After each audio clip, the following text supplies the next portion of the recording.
सियासत, सुर्खियां और जम्मू कश्मीर। एक तरफ रविंदर रैना और दूसरी तरफ बड़ा चेहरा सुरिंदर चौधरी। आखिर जम्मू कश्मीर में चल क्या रहा है? सुरिंदर चौधरी ने तो 4-5 दिन पहले क्लियर कर दिया कि मैं भारतीय जनता पार्टी में अब आगे नहीं रहूंगा। क्लियर कट उन्होंने ये भी कह दिया कि जिस तरह की वहां पर चीजें चल रही हैं, नाम भी लिया गया रविंदर रैना और अशोक कोल का। वहां पर परिवारवाद चलता है, करप्शन बहुत ज़्यादा जो है वो वहाँ पर देखने को मिल रही थी। और एक साल में मैंने ये सब कुछ देख लिया, जिसके बाद मुझे लगा कि मुझे यहाँ पर नहीं रहना है, क्योंकि मेरे जो लोग हैं जो मेरे साथ जुड़े हुए हैं, मैं उनके लिए कुछ कर ही नहीं पा रहा हूँ। तो मैंने इस पार्टी में क्यों रहना है। और अब आज अगर बात की जाए तो साफ तौर पर यह बताया जा रहा है कि बीजेपी की तरफ से एक नोटिस जो है वो भेज दिया गया है। और इस नोटिस में साफ तौर पर कहा गया है सुरिंदर चौधरी को कि आपने जो करप्शन की बात कही है, बताइए वो कहां जायज़ है। 5 करोड़ रुपए का ये साफ तौर पर नोटिस भेजा गया है सुरिंदर चौधरी को। हालांकि हम उनसे बातचीत करने की कोशिश कर रहे हैं, उन्हें कॉल भी किया गया, लेकिन उनका मोबाइल फ़ोन जो है वो स्विच ऑफ हो रहा है। किसी भी तरीके से उनसे कांटेक्ट नहीं हो पा रहा है। अभी मेरे साथ यहाँ पर मेरे सहयोगी रविंदर जी हैं, इनसे बात करेंगे। इन्होंने खुद भी उनसे बात करने की कोशिश की, तब से लगातार बात की जा रही है, उन्हें कॉल की जा रही है, लेकिन वो कहीं ना कहीं कांटेक्ट में नहीं आ रहे हैं। शायद हमसे वो बातचीत नहीं करना चाहते, क्योंकि जिस तरह से वो अलग हुए हैं, पुरानी बातें भी याद आती हैं। जब वो बीजेपी में गए थे तो फिर अगर पहले ही आपको मालूम था ये चीज़ें हैं, तो अब क्यों अलग हुए, और अब जो चीज़ें उन्होंने कही हैं वो कहाँ तक जायज़ है। मैं आपसे जानना चाहूँगा, आपने बहुत लंबे अरसे से आप जर्नलिज्म में हैं, जिस तरह की अभी सत्ता चल रही है, और सुरिंदर चौधरी वर्सेस रविंदर रैना की बात की जाए, किस तरह से देखते हैं आप, क्या चीज़ें यहाँ पर चल रही हैं? राहुल साहब, जिस तरह से आपने स्टार्ट किया कि सियासत, सुर्खियां और जम्मू कश्मीर, जब भी कोई नेता पार्टी को छोड़ता है तो वो कुछ ऐसा क्रिएट करता है कि जिससे सभी नज़रें उसकी ओर आ जाएं। क्योंकि पहले भी हमने बड़े चेहरे देखे हैं जिन्होंने पार्टियां छोड़ी हैं, लंबे समय से एक पार्टी में थे, दूसरी पार्टी में जाने से पहले एक बड़ा हंगामा क्रिएट किया जाता है, एक सीन क्रिएट किया जाता है।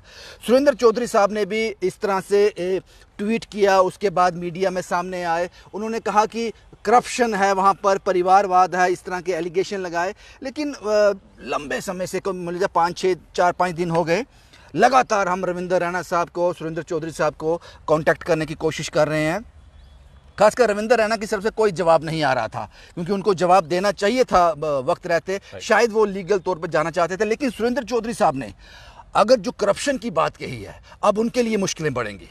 मुश्किलें इस तरह से बढ़ेंगी, अगर उन्होंने जो करप्शन की बात कही है उसका पूरा खुलासा करना पड़ेगा विद प्रूफ। अगर उनके पास कोई प्रूफ है वो सब वो उनको दिखाने पड़ेंगे, इसे साबित करना पड़ेगा कि जो उन्होंने ट्वीट किया है उसके ये दस्तावेज हैं, ये मेरे पास प्रूफ है। और अगर ये बात हवा में की गई है तो ये मुश्किलें बढ़ने वाली हैं।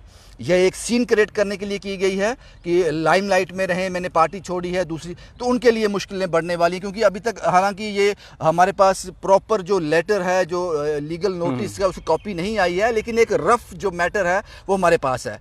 तो ये चीज़ें ज़रूर हैं। और मुझे लगता है कि जम्मू कश्मीर में सियासत जो है वो इतनी सिकुड़ी हुई है, इतनी दायरे के अंदर है, जब ये चीज़ें होती हैं तो लाइमलाइट में आ जाती हैं। तो जाहिर सी बात है कि जो भी एलिगेशन सुरिंदर चौधरी साहब ने लगाए हैं उनको अब साबित करना पड़ेगा। सर देखिए, वो बहुत बड़े सियासतदान हैं, लंबा अरसा उन्हें भी हो गया है सियासत में। कोई जब बड़ा सियासतदान इस तरह की बात करता है तो कुछ ना कुछ उसके पीछे एक कुछ ना कुछ तो जानकारी रहती होगी ना, जिस बेस पर वो बात करता है। तो हमेशा कुछ ना कुछ बात करने वाली बेस शायद उनके पास हो, शायद उन्होंने ये चीज़ें देखी हैं, उसके बाद ये बात कही है। तो आपको नहीं लगता कि जो बात बीजेपी की तरफ से कही जा रही है कि लीगल नोटिस भेजा गया है, वो उसका जवाब दे दें? राहुल साहब, सही कहा आपने, उन्होंने कुछ महसूस किया होगा तभी उन्होंने इतनी बड़ी बात जो कही है। लेकिन साबित ये है कि देखने और कहने में अंतर है। आपके पास उसको साबित करना पड़ेगा, उस चीज़ को साबित करना पड़ेगा। और उसके लिए मुझे लगता है ये जो नोटिस जो सर्व किया गया है, जब कुछ देर में सर्व हो जाएगा। हालांकि सुरिंदर चौधरी साहब कहते हैं कि मेरे पास वो नोटिस नहीं पहुंचा है, उनका लगातार स्विच ऑफ आ रहा है। लेकिन इसके लिए उनको अब तैयार रहना पड़ेगा, इन सब चीज़ों के लिए तैयार, क्योंकि हमने पहले भी देखा है भारतीय जनता पार्टी के दो बड़े नेता ऐसा ही मनमुटाव हो गया था। एक नेता ने दूसरे नेता को कहा कि आप करप्ट हो, आप इस बिजनेस में हो, यहाँ से आपको पैसे आते हैं, बहुत सारी बातें कही थी। और जब हमने उस नेता से सवाल पूछा, उसका इंटरव्यू किया, उससे सवाल पूछा, आपके पास 2 ऑप्शन है, या आपको भारतीय जनता पार्टी से निकाल दिया जाएगा, या आपको माफ़ी मांगनी पड़ेगी, या आपको साबित करना पड़ेगा। उन तीनों में से एक बात हुई, माफ़ी मांगी गई, बात वहीं ख़त्म हो गई। लेकिन यहाँ पर यहाँ पर चीज़ें जो हैं वो थोड़ी डिफरेंट हैं, क्योंकि दोनों अलग अलग पार्टी हैं। एक भारतीय जनता पार्टी से आते हैं रविंदर रैना, अशोक कौल साहब, और हालांकि अब की बात की जाए तो सुरेंद्र चौधरी साहब नेशनल कॉन्फ्रेंस में है। तो ये कितना तालमेल आपस में हो पाएगा, ये बड़ा सवाल है। लेकिन सुरेंद्र चौधरी साहब ने जो बातें कही हैं, जो बातें कही गई हैं, उनको साबित करना पड़ेगा। अगर उनके पास कोई प्रूफ हैं, इसके कुछ पुख्ता सबूत हैं, कुछ डॉक्यूमेंट्स हैं, कुछ इस तरह के उनके पास चीज़ें हैं, नहीं तो दूसरा ऑप्शन आपके पास खुला है, माफ़ी। यानी कि माफ़ी हो लेकिन सकता सुरेंद्र है। चौधरी साहब बड़े कद के नेता हैं। एक बहुत समय ये नहीं है कि पिछले 8, 10, 15, 20 एक महीने से उन्होंने सियासत ज्वाइन की है, एक लंबा अरसा उन्होंने सियासत में दिया है। उनके साथ लोग हैं, काफ़ी कट उनके साथ है। लेकिन मुझे लगता है कि उन्होंने सोच समझ कर जो अब ट्वीट किया, जो बात कही होगी, सोच समझ कर कही होगी। तो यहाँ तक मुझे फील होता है माफ़ी की गुंजाइश कम है यहाँ पर। ये एक लीगल लड़ाई लड़ी जाएगी, या फिर कमरे में बैठकर कुछ आपस में कुछ समझौता ना हो जाए, ये देखना होगा बाकी। तो साफ तौर पर बहुत सारी चीज़ें निकल के आ रही हैं, जिस तरह से कह भी रहे हैं कि समझौता भी हो सकता है, माफ़ी भी हो सकती है, और फिर ये चीज़ें इस तरह से चलेगी, कोर्ट में केस जाएगा, उसके बाद और चीज़ें निकल के आएगी। लेकिन क्या ये चीज़ें जो सामने आ रही है, इससे आम जनता को भला हो पाएगा? क्योंकि जो आम जनता है उसी के लिए चीज़ें करनी है, नेता बनता ही आम जनता के लिए, लेकिन आम जनता यहाँ पर कुछ दिखाई नहीं दे रही। यहाँ पर बिजली जो है वो देखिए आ ही नहीं, बहुत कम बिजली जो है लोगों तक पहुँच भी रही है। तो इस वक्त मीटर, स्मार्ट मीटर चल रहे हैं, लोग उससे भी त्रस्त हो रहे हैं। पानी अभी भी लोगों को दिक्कत आती है, सड़कें अभी भी बहुत सारी जगहों पर जो है वो उस तरह खस्ता हालत बनी हुई है। बरसातें चल रही है, जो स्मार्ट सिटी की बात की जाती थी वो अभी भी स्मार्ट सिटी वैसी दिखाई नहीं दे रही है। लेकिन आम जनता की बात नहीं हो रही है, इस तरह की चीज़ें निकल के सामने आ रही है। एब्सोल्युटली, बिल्कुल सही कहा। जो आम जनता है वो इसमें ज़रूर जो है परेशान है। जम्मू कश्मीर में अब लोग परेशान हैं बहुत। सही कहा आपने, बिजली को लेकर, पानी को लेकर, जो बाकी गिराए जा रही हैं, किसी से ज़मीन ली जा रही है, किसी को ज़मीन दी जा रही है, पता नहीं किन चीज़ों से लोग परेशान हैं। लेकिन जो हम कहते हैं ना, सियासत जो है एक इसमें उतरना पड़ता है। ये गंदगी को साफ़ करने के लिए आपको सियासत में उतरना, और सियासत पर लोग विश्वास नहीं करते इतनी जल्दी। सियासतदान को यहाँ पर एक चीज़ है कि सियासतदान को हमेशा शक की नज़र से देखा जाता है कि जो ये कह रहा है वो करेगा नहीं। लेकिन जब इस तरह की चीज़ें सामने आ रही हैं, आपस में झगड़ा चल रहा है नेताओं का, एक उस पार्टी से एक उस पार्टी से, यार सी बात है, लोगों में जो चीज़ें हैं वो ज़रूर परेशान कर देने वाली हैं कि क्या सियासत में यही कुछ है? कहीं कोई डेवलपमेंट की बात नहीं, लोगों के हित की बात नहीं, ये झगड़े ही चलते रहेंगे।